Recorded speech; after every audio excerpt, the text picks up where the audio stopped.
Hey everyone, welcome back to the weekly Blockstar Update podcast, the place to find all the latest and upcoming developments within the Blockstar ecosystem. Going out to you every Tuesday at 8 p.m. UTC with your hosts, Toby and Mark. Yeah, welcome back, guys. We're excited to be telling you all about the latest updates within Blockstar and even more excited by our special guest joining us today. But before we introduce him, I want to share some massive news with you. We can now officially reveal that the private beta version of Blockstar's hybrid exchange will go live this Wednesday, 15th of March. This will be open basically to those who previously expressed an interest in testing out the hex. If you haven't already done so, make sure you reach out to myself or Toby and we can get you added to the list of future beta testers when we make this part of the public round.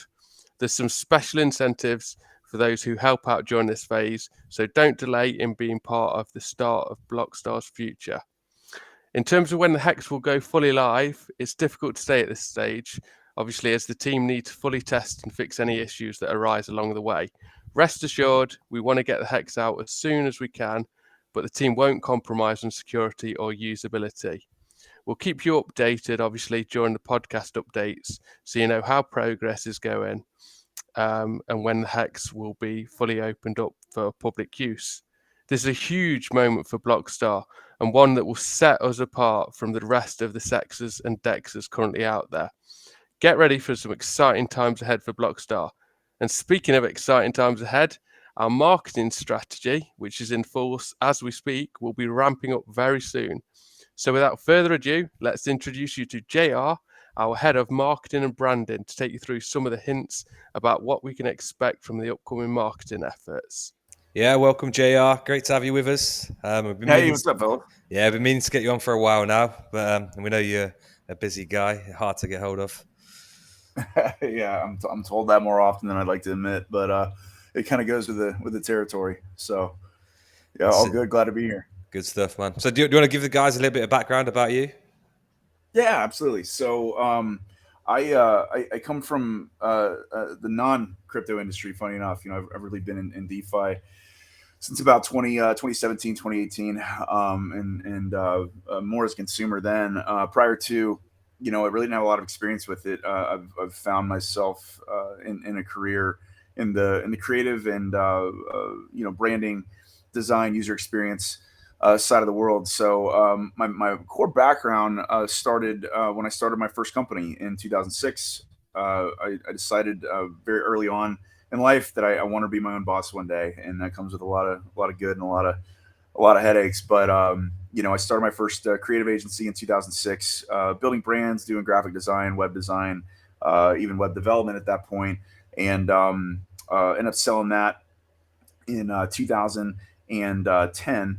And I went to go work for a little bit bigger company that acquired me, but the corporate life just wasn't for me. So since then, I've really been self-employed. Again, I've built brands as small as mom and pops all the way to Fortune 500 companies. I've done local brands, global brands, some of which have won some awards. But outside of that, I really just enjoy the day-to-day of bettering consumer experiences, whether that's through visual design or strategy or marketing and approachability, whatever it is. I just love being able to take a consumer, guide them through a journey and position it to be the best thing possible. So how that applies to crypto, got into the space as part of another project that didn't do too well. Started Ember last year, which is kind of my side project, doing NFTs, and we did have a token, but it's kind of all led me to here at Blockstar. So still operating in and outside of DeFi, but really, the core of me is here to help drive brand and brand strategy and all things consumer experience and marketing for Blockstar. Yeah, nice, man. No, thanks for that. It's good to know we're in good hands, and hopefully we can get you onto an episode of On the Block soon, and we can dig in more about you and find out more about you. So Blockstar's been going through a branding refresh recently. So do you want to take us through some of the aspects you've been updating and your thought process behind the changes and updates that we're seeing? Yeah, absolutely. So, Blockstar brand, David that he's had is kind of had the same look and feel for a while. And I know with me being onboarded, one of the first things that he wanted to tackle was just kind of giving us not a complete overhaul, but as David had said multiple times, more of a fresh paint job. And I think that every good brand goes through that. Coca-Cola, Pepsi, Yahoo, I mean Google, you name it. 90% of brands out there, successful global brands out there, go through a continual refresh of their brand, to adopt to the market, and make sure that their consumer audience is engaged. So with Blockstar, it was a couple things that I immediately pointed out to David that I thought could, I'll be careful with my words here, but use some improvement. One of those was the color scheme. The color scheme was a little bit pale. Like the blue was bright, but it was just it was a little desaturated. It lacked that just boldness that is all things Blockstar. We went with more of a cobalt blue that David was really excited about. We worked on that together, and that was something that he jumped on board with very quickly. As far as the brand design itself, it all kind of comes down to geometry. A lot of the brands I build, you might look and think, well, hey, it's a nice looking logo, and he probably just put it together because he's been doing this a long time. But there's actually there's a lot of geometry and math that goes behind a lot of the brands that I build. I like there to be purpose behind them and intent, right? There needs to be some, something that's driving the aesthetic and the composition, not just instinct, not just intuition, not just experience or, outside influence and trends, but actually substance. And I wanted the bee, the bee that represents Blockstar to be very intertwined with the star. And if you kind of go and reference the logo as you're listening to this, you'll notice the way the lines kind of line up. The angle of the star plays into the angle of the bee and things like that. So had about 30 hours in design, believe it or not just in that, but the actual logo type itself. And we just wanted something a little bit less bubbly, a little bit more powerful. We don't want to we don't want to push away or put off too masculine, obviously, of a brand presence. Given the uniqueness and sort of scale of all things Blockstar going into social media, we want to speak to all people in and outside of crypto. So we felt coming up with a more sleek but still friendly and approachable brand, typeface and an icon was a great way to kind of start things off, and then build a color palette that would help distinguish each platform within the ecosystem.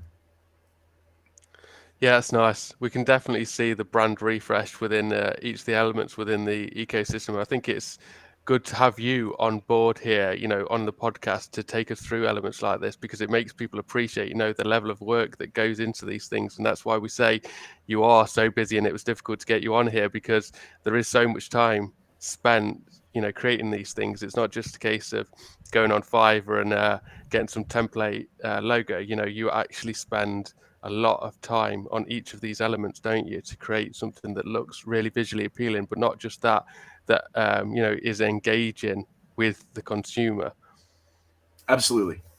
And I think the biggest uphill battle, as a brand strategist that I face in this, not with Blockstar, but just really in crypto in general, is the speed, right? Like everything moves so quick and it pivots so quickly within crypto compared to other industries, whether it be automotive, pharmaceutical, healthcare, et cetera, and even, entrepreneurs. I work a lot with startups and small businesses that are, immersing themselves in a new environment and trying to build their brand. So things do tend to move quickly, but not at the level that crypto does. It's always moving and it's very, very fluid. So I think the biggest challenge that I've found so far is kind of balancing my traditional methods of branding with kind of what's critical path right now. That's a well-known term in the kind of tech and even creative industry. What's the critical path? A critical path is making sure that we're keeping up with the brilliance that David's brought forth with Blockstar, and we're not starting with a brand and then building the platform behind it or even parallel with it. A lot of this, again, excellence has already been out there for years, and some stuff fixing to be released. And so and been at least being built for years, and at least especially over the last year, watching the evolution of Blockstar and then trying to build a brand to keep up with that is not a trivial effort, because the traditional side of me wants to build a full-blown brand style guide, so we're prepped for growth internally, right? Making sure people that come aboard understand brand guidelines and the importance of those, and not squishing or stretching the logo or changing the colors or what have you.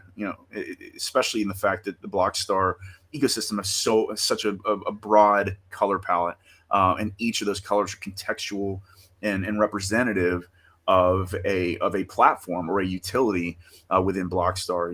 You can't just say, oh well, green's my favorite color, I just want to go put this out about social media. Well, social media really is represented in blue.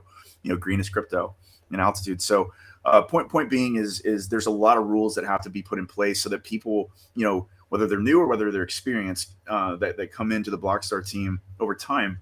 Again, I always build for scale, right? That's a philosophy I work from, with that mindset, making sure anybody that comes in has some parameters to work within, and you're not having to explain, the guidelines to them. You have a nice, clean document. So I say all that to say that, traditionally that's how I approach things. You build the brand, you build the style guide, you implement some training and Q&A and delivery, and then you focus on your product. But David builds. He's superhuman. It seems sometimes, like he builds so freaking fast that, like, by the time we're done with one micro brand for a platform, he's got more utility coming out. So it's always a rush. It's always a lot of fun to kind of see the brand evolve within Blockstar, and exciting to obviously be helping to direct. It's ever changing, ever evolving, and always going to be in your face. We got a lot of bright colors and a lot of really cool things coming in the marketing front. Yeah, I think you definitely got your work cut out for you with the amount of utilities that David is going to be implementing going forwards. I feel like you're potentially going to run out of colours at this rate for all of these different utilities. That's going to be the issue. Yeah, absolutely. Yeah, and there's some that there's even teased colors up on the website that that just say coming soon. So there's as David's mentioned before, he's already a few developing a few years ahead of where we're even at now, and that just goes to show you his planning as a visionary and kind of the head honcho behind all this. How far ahead he's thinking about this entire ecosystem, and what we hope that others will find the not just enjoyment but the value and the long term sustainability with. That's super important. If you see new colors on the website going forward, that means new things are coming. So just be on the lookout. Yeah, definitely. And talking about communication in terms of how we share this vision and what the way that we do it. Obviously, marketing is a big part of that. So obviously, we know that the best way to achieve a strong user base is organically. So what is Blockstar doing to achieve this organic growth? Yeah, so it's a great question. So, personal experience, I've found organic marketing to be really strong. You get the right kind of buyer, the right kind of user, the right kind of investor, and versus just another warm body, that doesn't understand the idea of brand loyalty. I think one thing to be said about organic marketing is that yes, it can take longer. Yes, it can feel slower, but you end up building relationships with these individuals more than you're building them as a customer, right? You're building that trust factor, and that isn't always done through paid advertising. We're starting organic because I think we're in a very unique situation, right? With Ember, just to give an idea, it's very kind of rinse and repeat.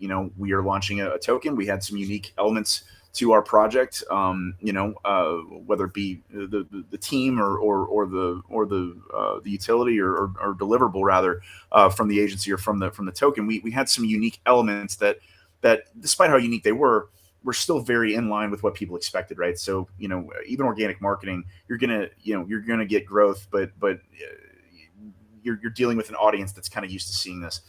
With Blockstar, it's just a different monster, right? You're comparing apples to battleships. Like it's not even the same family, right? Because as David said many times, like he's built more utility in the last few years than any other project in the space, and that's not something anybody can just walk onto a mic, walk onto a stage or hop onto a microphone and say. And it comes with a big responsibility. And that responsibility is not just to get your brand out there and let it be seen. And responsibility is to create trust, right? Create loyal users, because we need those users for our ecosystem to grow. So by implementing organic marketing, it gives us a chance to build dialogue. Dialogue is a slow and steady wins the race approach. Some people love it because it's true and honest, and some people hate it because they don't get to the moon fast enough, right? And those are the people that we, just are going to come and go, and that's okay.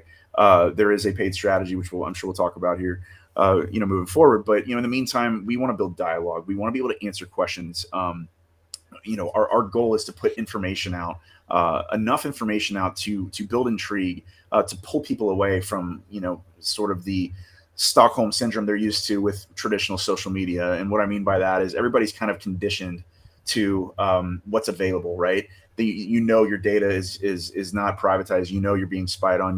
That your data is being sold to the highest bidder. That you're being there's just a lure in your mouth constantly, and you're hooked, right? And you're either hooked because the engagement's good on that platform, like TikTok. They systematically program that to keep you engaged.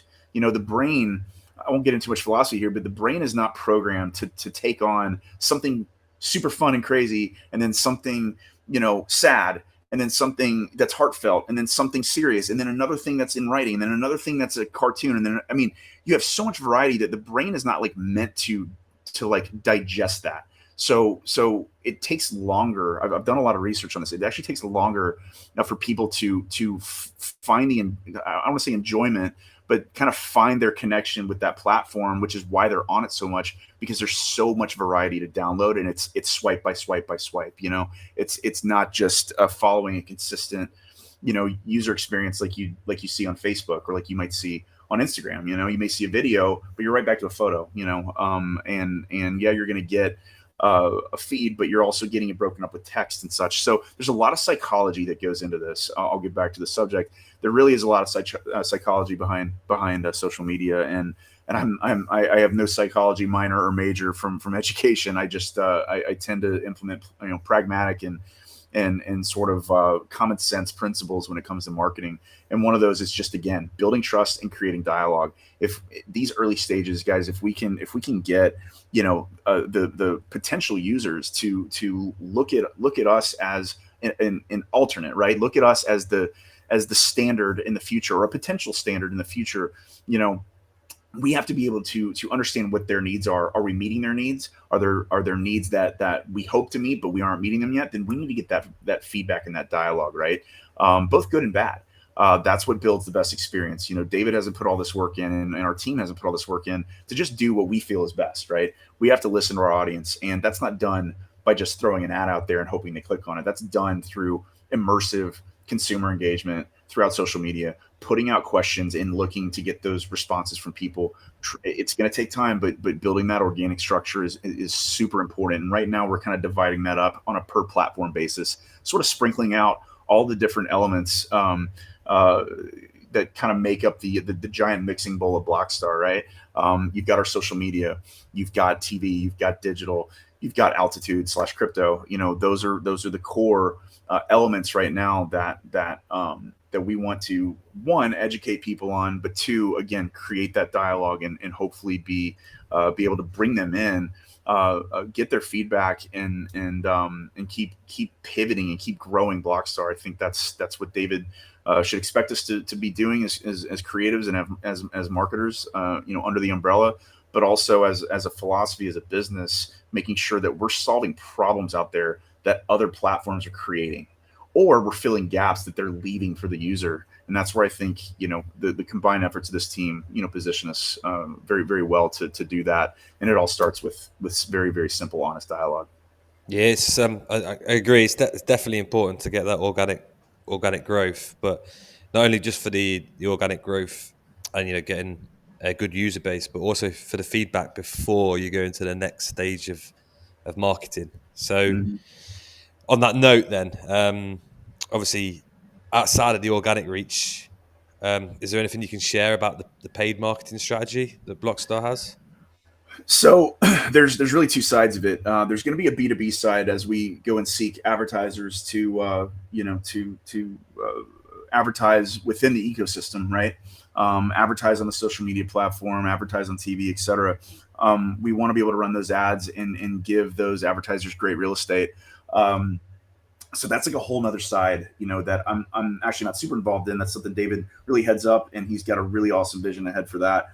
As far as paid ads on more consumer, the B2C level, business to consumer level, that is something that's on the agenda. I don't want to really put a time frame to it. I would say it's likely going to happen in the next 1 to 2 months, where we'll really start getting that paid ad and advertising effort out there. The reason we're not jumping into it right now is for all the reasons I just said, but also we need to have some time. A good you really need about 90 days, but at least a good 60, maybe 90 days to be able to absorb and look at everything from engagements to click-throughs to visits to likes, retweets. That's a lot of data to aggregate. We want to take that data and make sure that we're making calculated decisions. It's easy to make a bowl of spaghetti and throw it at the wall and see if it sticks, right? What noodles stay and what noodles fall.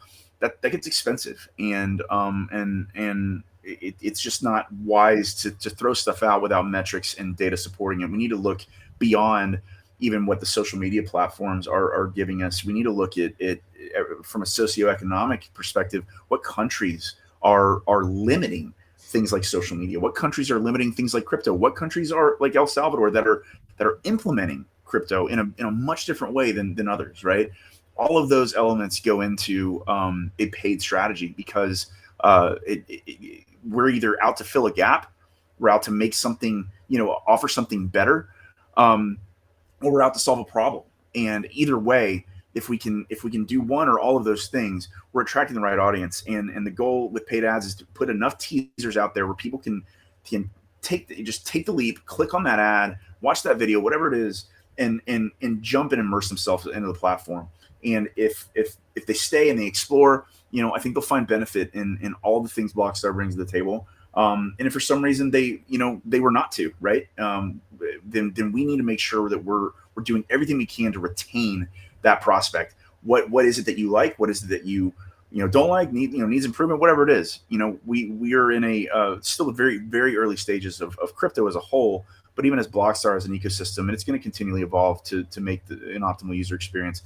It does start with the dialogue, like I said, but running those paid ads really will help us with brand visibility in areas that we may not reach through organic initiatives. We have to stick our neck out a little bit more, and we hope to start really implementing those after we get a chance to look through metrics and data on how the organic reach is looking, as well as a ton, and I mean hours and hours and hours and pages of market research that we're doing internally as a team, analyzing that and putting a strategy together to start getting some paid advertising out there. Yeah, awesome. No, thanks for giving us a little insight into what's coming without dropping any bombs and getting into hot water with David. Because I know it's not an easy thing to do, but hopefully it's given everyone a little bit of an insight about what's coming up, and it is very important to make that paid marketing effective. Blockstar is all about onboarding users, and then from that point, it should be some good growth for the whole ecosystem. Absolutely. So thanks for joining us, JR. Appreciate you getting on. Hopefully we can get you on the block sometime and get to know you a little bit better inside and on a personal level as well. Absolutely, I'd love to. There's a lot that goes into the thing. I think I love the most about what I do for a living is just the variety. You guys can relate to that. The variety of what I deal with and create or produce or strategize on, or whatever it is, it's just constantly evolving. It's ever changing, and not just because of the needs of our team or our company, but the needs of the market, the needs of the world. And there's always just things that impact what we do as creatives. And in the end, all we're trying to do is tell a really good story and make sure we got some honest and excited readers. And so any way you want to spin that metaphor. But that's essentially what we're trying to do, is really put that brand story out there and get people with their eyes peeled. So I appreciate you guys having me on. It's a lot of fun stuff ahead. Yeah, awesome. Thanks a lot, JR. And that's it then, basically, guys, for this week. Thanks a lot for joining us. Appreciate you coming on board, JR, taking us, the community, through the plans. Obviously, we've had big news for the upcoming launch of the Hex testing. So some big and exciting things to come. Keep an eye out on all of the sites for JR's hard work. You can see all the changes that have been made. Look forward to sharing the updates with you on the development of the Hex over the coming weeks. And thanks for tuning in. We'll see you next Tuesday at 8 p.m. UTC.